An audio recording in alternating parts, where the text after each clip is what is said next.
Welcome to Burlap Teachers. Enjoy the video. In this video, I will show how to play Renegade Platinum on Mac, only way.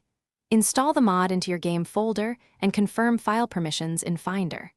Adjust audio latency in settings and choose a lower graphical profile for stable frame rates. Use a wired controller or keyboard with anti-ghosting for accurate inputs. Test custom key bindings and save a backup of your config before practicing full songs.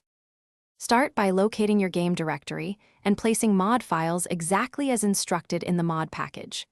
Grant necessary permissions so the game can read custom assets and capture inputs without blocking.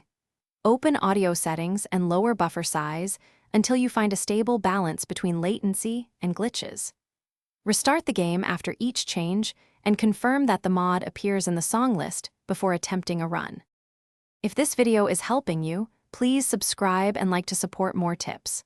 Quick recommendation: make meal prep easy with leak-proof containers that seal tightly and stack neatly, perfect for gaming fuel between runs.